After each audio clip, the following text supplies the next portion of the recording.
Olá, bom dia, sejam todos muito bem-vindos a esta segunda-feira, 6 de janeiro de 2025. O nosso super abraço de hoje vai para o Marcos e a Valéria, que são ministros da Sagrada Comunhão em Jundiaí, São Paulo. Estão completando hoje 7 anos de vida matrimonial.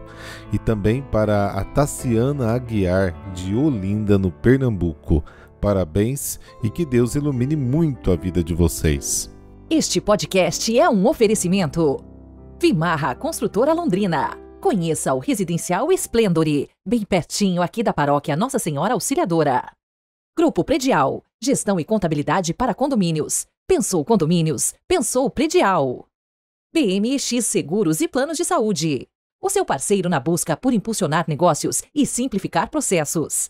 Na descrição deste podcast, você encontra o site de todos os nossos patrocinadores. Prestigie! Vamos falar um pouquinho sobre o Evangelho de Mateus. Ele foi escrito na segunda metade do século I, para animar as pequenas e frágeis comunidades de judeus convertidos que viviam na região da Galileia e da Síria. Sofreram perseguições e ameaças dos seus irmãos judeus por terem aceitado Jesus como Messias e por terem acolhido os pagãos. Para fortalecê-los na fé, o Evangelho de Mateus insiste que Jesus é verdadeiramente o Messias e que a salvação que Jesus vem trazer não é apenas para os judeus, mas para toda a humanidade.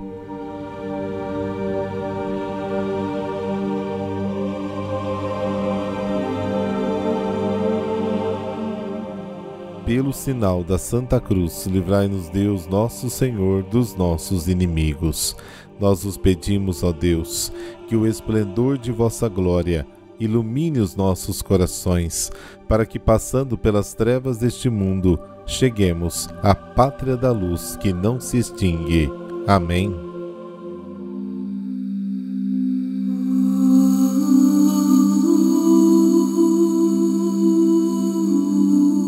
Mateus capítulo 4, versículos de 12 a 17 e de 23 a 25. O Senhor esteja convosco, Ele está no meio de nós. Proclamação do Evangelho de Jesus Cristo segundo Mateus. Glória a vós, Senhor. Naquele tempo, ao saber que João tinha sido preso, Jesus voltou para a Galileia. Deixou Nazaré e foi morar em Cafarnaum, que fica às margens do mar da Galileia, no território de Zabulon e Neftali, para se cumprir o que foi dito pelo profeta Isaías: terra de Zabulon, terra de Neftali, caminho do mar, região do outro lado do rio Jordão, Galileia dos pagãos. O povo que vivia nas trevas viu uma grande luz, e para os que viviam na região escura da morte brilhou uma luz. Daí em diante Jesus começou a pregar dizendo: convertei-vos, porque o reino dos céus está próximo. Jesus andava por toda a Galileia, ensinando em suas sinagogas, pregando o evangelho do reino e curando todo tipo de doença e enfermidade do povo. E sua fama espalhou-se por toda a Síria. Levavam-lhe todos os doentes, que sofriam diversas enfermidades e tormentos, endemoniados, epiléticos, paralíticos, e Jesus os curava. Numerosas multidões o seguiam, vindas da Galileia, da Decápole, de Jerusalém, da Judéia e da região além do Jordão. Palavra da salvação. Glória a vós, Senhor.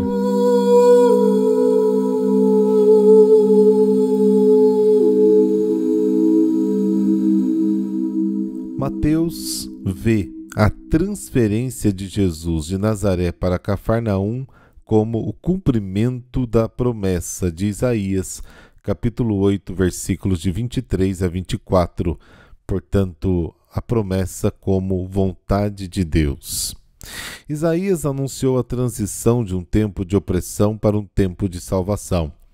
O tempo do infortúnio provavelmente lembra a conquista dos territórios do norte, habitados por tribos do povo de Israel pelo rei assírio. Isso está narrado em 2 Reis, capítulo 15. E aí, em 734 a.C., que aconteceu toda essa história. Esta invasão levou a uma notável fusão da população judaica com os povos pagãos. Por essa razão, o território foi chamado de Província dos Pagãos, de onde derivou o nome Galileia, Galil Haglorim. Tanto em Mateus capítulo 4, versículo 5, como no capítulo 12, a salvação dos pagãos é apresentada com uma citação de Isaías, porque a salvação universal é o cumprimento de uma promessa do Antigo Testamento. A luz é um símbolo da presença de Deus que salva. Ele derrota as trevas da perdição e da morte. O versículo 17 é um breve resumo a respeito da proclamação do reino dos céus. Nenhuma indicação precisa é dada sobre o local ou sobre os ouvintes para indicar que este anúncio é dirigido a todos os homens de todos os tempos e lugares. A partir deste momento, a proclamação do reino dos céus não cessará mais. Continuará na pregação dos discípulos que são enviados para difundir o evangelho do reino em todo o mundo. E a partir de agora é um momento de decisão e de conversão para todos. A conversão é o ponto de partida da vida cristã. As outras histórias de vocação devem ser lidas como exemplos do que a conversão pode exigir de cada pessoa. A conversão ao reino dos céus se realiza seguindo Jesus e entrando na comunidade dos discípulos que se reúnem à sua volta. As multidões que seguem Jesus formam o público do Sermão da Montanha, que segue os capítulos 5 e 7. Mateus nos apresenta Jesus como o primeiro missionário e o exemplo de todos os futuros missionários. Nele, palavra e ação procedem juntas. O seu anúncio diz respeito sempre ao reino dos céus, ao que Deus fez e fará pela salvação dos homens. A intensa atividade desenvolvida por Jesus na Galileia alcança um triplo resultado. A sua fama se espalha. As pessoas trazem-lhe os seus doentes, grandes multidões afluem. Toda a miséria do seu povo está diante dele, e ele oferece a sua salvação a todos os necessitados. A proclamação do Evangelho do Reino dos Céus é sobretudo a favor dos pobres e dos sofredores. Jesus está totalmente comprometido com a libertação do homem de todas as suas misérias. Todas.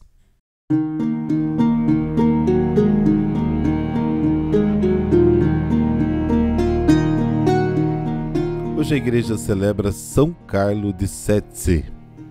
Giancarlo Marchionni nasceu em Setzi Romano, região de Lácio, na Itália, em outubro de 1613. Sua avó materna lhe ensinou práticas devotas e outros valores religiosos na infância. Algumas fontes indicam que seus pais eram ricos, outros que eram pobres, mas de toda forma moravam no campo e ele trabalhava na fazenda. Seus familiares tinham outros planos para Carlo, porque queriam que ele estudasse e fizesse carreira. Conta-se que pássaros espantaram os bois que ele dirigia no arado, e o gado precipitou-se contra ele, havendo grave risco de morte.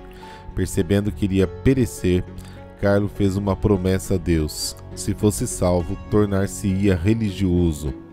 Poupado milagrosamente, fez-se frade franciscano menor em 1635 aos 22 anos no convento de São Francesco de Nazzano, assumindo o nome de Carlo.